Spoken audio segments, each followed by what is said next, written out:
আসসালামু আলাইকুম। সবাইকে স্বাগত জানাচ্ছি বিডি ভিউজে। আপনাদের সাথে আছি আমি ফারজানা নিসা। ডোনাল্ড ট্রাম্প বারবার দাবি করেছেন মার্কিন প্রেসিডেন্ট হিসেবে পুনর্নির্বাচিত হলে একদিনের মধ্যে ইউক্রেন যুদ্ধ শেষ করবেন তিনি। তার বক্তব্যের কারণে একটা ধারণা জন্মেছে তিনি সম্ভবত কোনো শান্তি চুক্তির চেষ্টা করবেন। ট্রাম্পের অধীনে ইউক্রেনের প্রেসিডেন্ট ভলোদিমির জেলেনস্কি হয়তো রাশিয়ার সাথে একটা সমঝোতায় আসার জন্য চাপের মধ্যে থাকবেন। পশ্চিমা বিশ্লেষকরা বলছেন ন্যাটো সদস্য পদের বিনিময়ে কিছু ভূখণ্ডের নিয়ন্ত্রণ ছেড়ে দেওয়ার জন্য ইউক্রেনকে রাজি করাতে হবে। এই কৌশলেই কেবল এই অঞ্চলের স্থায়ী শান্তি প্রতিষ্ঠা সম্ভব। তবে ট্রাম্প, পুতিন ও জেলেনস্কিকে এই ব্যাপারে রাজি করানো যথেষ্ট কঠিন হবে বলেও মনে করেন তারা। বিস্তারিত থাকছে হায়দার সাইফের প্রতিবেদনে।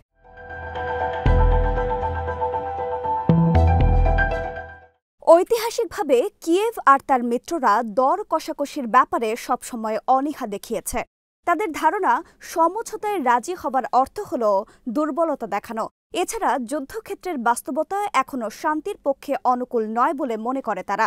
রাশিয়া বা ইউক্রেন কেউই চূড়ান্ত জয়ের কাছাকাছি যায়নি। যুদ্ধ কোনো অচলাবস্থার মধ্যে আটকে যায়নি। রাশিয়ার প্রেসিডেন্ট ভ্লাদিমির পুতিন মনে করেন তার দেশ যুদ্ধ জয়ের দিকে এগিয়ে যাচ্ছে। ট্রাম্প যদি ইউক্রেনের জন্য মার্কিন সহায়তা কমানোর কোনো ইঙ্গিত দেন, তাহলে পুতিন আরও আগ্রাসী পদক্ষেপ নিতে পারেন।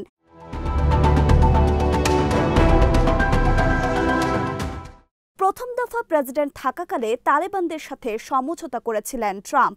সেই অভিজ্ঞতা থেকে মনে করা হয় ট্রাম্প প্রতিপক্ষকে তুষ্ট করার চেষ্টা করতে পারেন। মার্কিন মধ্যস্থতায় স্বাক্ষরিত চুক্তির মাধ্যমে তালেবানরা আফগানিস্তানে সম্পূর্ণ বিজয় পেয়েছিল। পশ্চিমা বিশ্লেষকরা বলছেন এই অভিজ্ঞতা থেকে বোঝা গেছে প্রতিপক্ষ খুশি হলেই সবসময় শান্তি আসে না। অনেকে এটাও বলছেন পুতিনের দাবির কাছে নতি স্বীকার করলে রাশিয়া আরও সাহসী হয়ে উঠবে, সংঘাত বন্ধের সম্ভাবনাও কমে যাবে। কিছু বিশ্লেষক বলছেন ট্রাম্পের উচিত হবে সূক্ষ্ম কৌশল নেওয়া। ইউক্রেনকে বোঝাতে হবে যাতে ইউক্রেনের সদস্যপদের বিনিময়ে কিছু ভূখণ্ডের কর্তৃত্ব তারা ছেড়ে দেয়। এরকম বোঝাপড়ায় গেলে এই অঞ্চলে স্থায়ী শান্তির পরিস্থিতি তৈরি হতে পারে।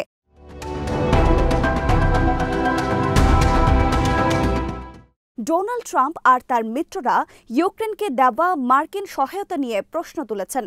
এটাকে ব্যয়বহুল আর অকার্যকর পদক্ষেপ আখ্যা দিয়েছেন।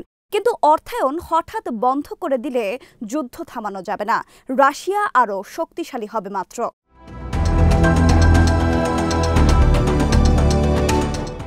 পশ্চিমা বিশ্লেষকরা বলছেন শান্তি আনতে হলে ট্রাম্পকে প্রথমে ইউক্রেনের জন্য অনুমোদিত সামরিক সহায়তা পাঠানো নিশ্চিত করতে হবে। প্রয়োজনে আরও অস্ত্র দেওয়ার কথা জানাতে হবে। ডনবাস অঞ্চলে রাশিয়ার অগ্রযাত্রা ঠেকাতে এবং যুদ্ধক্ষেত্রে একটা স্থিতাবস্থা নিয়ে আসার জন্য তাকে এটা করতে হবে। এই বিশ্লেষকরা বলছেন পুতিন যদি বুঝতে পারেন যে ইউক্রেনের ব্যাপারে যুক্তরাষ্ট্র প্রতিশ্রুতিবদ্ধ এবং রাশিয়ান সেনারা আর সামনে এগুতে পারবেন না, অথবা এগুলো বিপর্যয়ে পড়তে পারে, তখনই কেবল সত্যিকারের দর কষাকষি হতে পারে।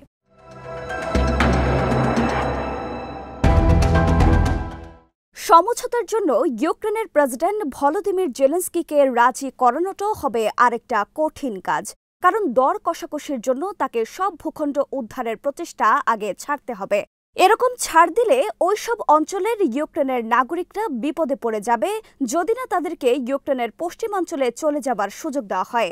৮৮% ইউক্রেনীয় নাগরিক এখন জয়ের আশায় আছে। আবেগের জায়গা থেকে তাদের জন্য অস্ত্র ত্যাগ করার সিদ্ধান্ত নেওয়া কঠিন হবে।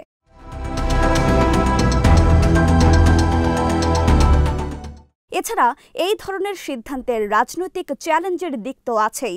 এই ত্যাগের বিনিময়ে ইউক্রেনকে অবশ্যই তাৎক্ষণিক ন্যাটো সদস্য পদ পেতে হবে।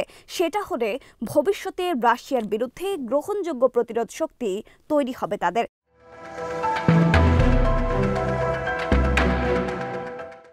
পশ্চিমারা ইউক্রেনের নিরাপত্তার জন্য ন্যাটো সদস্য পদকে জরুরি বলে মনে করে। তারা বলছেন ১৯৯৪ সালের বুদাপেস্ট মেমোরেন্ডামের মতো অন্য কোনো প্রতিশ্রুতি বা চুক্তিতে নিরাপত্তা নিশ্চিত হবে না। তাদের অভিযোগ হল রাশিয়া বারবার চুক্তি ভঙ্গ করে প্রতিবেশী দেশগুলোতে হামলা করেছে। যদিও এই ক্ষেত্রে ইউক্রেনের দায়ের বিষয়টি তারা সবসময় এড়িয়ে যেতে চায়। ইউক্রেনে বসবাসরত রুশ বংশোদ্ভূত নাগরিকদের বিরুদ্ধে কিয়েভ যেই বৈষম্য ও নিপীড়ন চালিয়েছে সেটা রাশিয়াকে সেখানে হস্তক্ষেপ করতে বাধ্য করেছিল।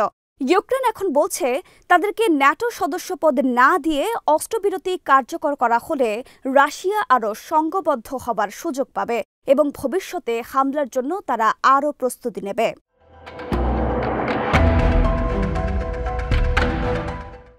পশ্চিমা বিশ্লেষকরা বলছেন, সমঝোতা যাতে কাজ করে সেজন্য শান্তি চুক্তির দিনই ইউক্রেনকে সদস্য হওয়ার জন্য ন্যাটোর পক্ষ থেকে আমন্ত্রণ জানাতে হবে। সদস্য দেশগুলোকেও দ্রুত সদস্যপদ অনুমোদন করতে হবে। ট্রাম্পকে তার রাজনৈতিক শক্তি ব্যবহার করে দ্রুত ব্যবস্থা নিতে হবে। এই বিশ্লেষকরা বলছেন, প্রেসিডেন্টের দায়িত্ব নেয়ার পরপরই ইউক্রেনের ন্যাটো সদস্যপদ নিশ্চিত করতে হবে ট্রাম্পকে। তাদের মতে কেবল এই পথেই স্থায়ী শান্তি ও ইউক্রেন যুদ্ধের সমাপ্তি টানা সম্ভব।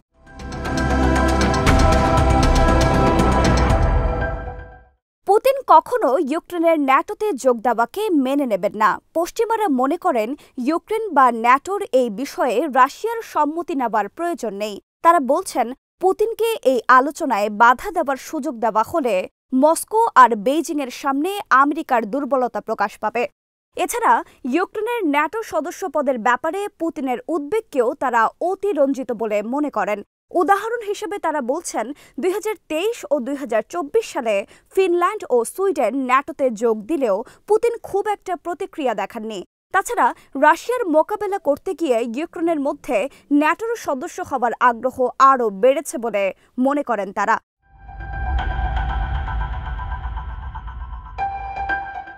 রাশিয়ার আপত্তিকর মোকাবেলায় ইউক্রেনের ন্যাটো সদস্যপদকে ভারসাম্য রক্ষার একটা উপায় হিসেবে তুলে ধরতে পারেন ট্রাম্প। জেলেনস্কি হয়তো রাশিয়ার দখলকৃত ভূখণ্ডগুলোকে কখনো স্বীকৃতি দিতে পারবে না, কিন্তু ইউক্রেন ন্যাটো সদস্যপদ পেলে কিয়েভ অন্তত শান্তিপূর্ণ সহাবস্থান করতে পারবে।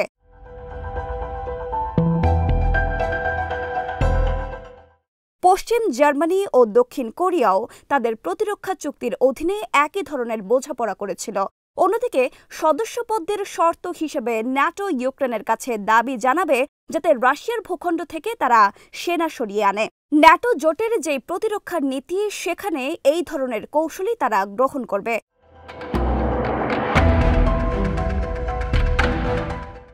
যুদ্ধের শেষ মুহূর্তে ইউক্রেনকে যদি ন্যাটোর পক্ষ থেকে আমন্ত্রণ জানানো হয়, তাহলে পুতিনের প্রচারণার লক্ষ্য মিটবে বলে মনে করেন অনেকে। যুদ্ধের ফলাফলকে তিনি বিজয় হিসেবে তুলে ধরতে পারবেন। এই বিজয় উদযাপনের সময়ে পুতিন আবার সংঘাত উস্কে দেবেন এমন সম্ভাবনা কম।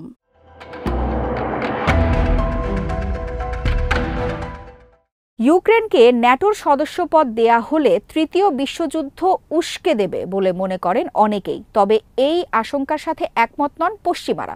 তারা বলছেন, যুদ্ধে রাশিয়ার প্রায় 6 লাখের মতো সেনা হতাহত হয়েছে। কারো কারো হিসাবে রাশিয়ার সামরিক বাহিনীতে জনবলের টান পড়েছে। এই অবস্থায় ন্যাটোর সংঘবদ্ধ শক্তির বিরুদ্ধে রাশিয়া যুদ্ধের ঝুঁকি নেবে না বলে মনে করেন তারা।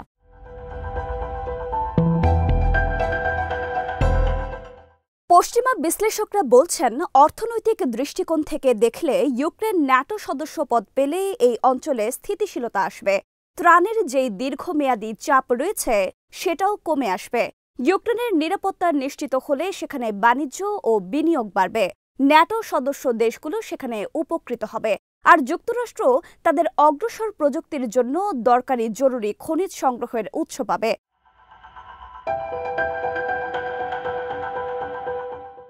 পশ্চিমারা বলছেন, শীতল যুদ্ধের সময়ে ন্যাটো যেমন পশ্চিম ইউরোপের অর্থনৈতিক প্রবৃদ্ধিতে ভূমিকা রেখেছিল, যুদ্ধ পরবর্তী ইউক্রেনেও তারা সেটা করতে পারবে।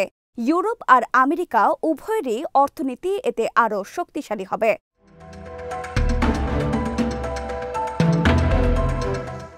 ট্রাম্প এর আগে ইউক্রেন আর ন্যাটোকে নিয়ে তার সন্দেহ প্রকাশ করেছেন। এই অবস্থায় ইউক্রেনের ন্যাটো সদস্য পদের জন্য তাকে রাজি করানোটা কঠিন হতে পারে। কিন্তু এই ধরনের পদক্ষেপ ট্রাম্পের পররাষ্ট্র নীতির সাথে সামঞ্জস্যপূর্ণ। বিশেষ করে প্রতিরক্ষার ব্যয় ভাগাভাগি করার কথা তিনি অনেকবার বলেছেন। ন্যাটোতে যোগ দিলে ইউক্রেনের সামরিক বাহিনী ইউরোপের মধ্যে অন্যতম শক্তিশালী হয়ে উঠবে। সেক্ষেত্রে মার্কিন সেনাদের ওপর চাপও সেখানে কমে আসবে।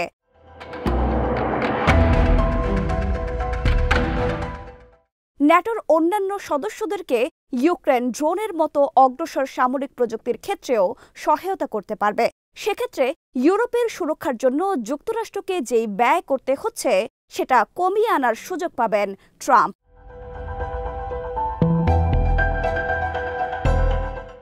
উদ্বৃত্ত সম্পদ তিনি চীনের মোকাবেলায় ব্যবহার করতে পারবেন। এই পশ্চিমা বিশ্লেষকরা বলছেন, আফগানিস্তান থেকে যুক্তরাষ্ট্রের সরে আসার সময় যেই বিপর্যয়ের সৃষ্টি হয়েছিল, এই প্রক্রিয়ায় সেগুলো এড়ানো সম্ভব হবে।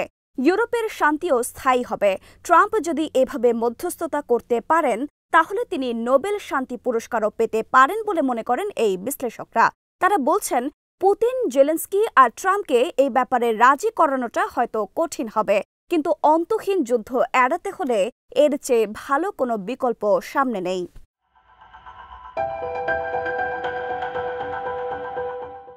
আজ এখানেই শেষ করছি। সবাই ভালো থাকুন, সুস্থ থাকুন আর দেখতে থাকুন বিডি ভিউজ।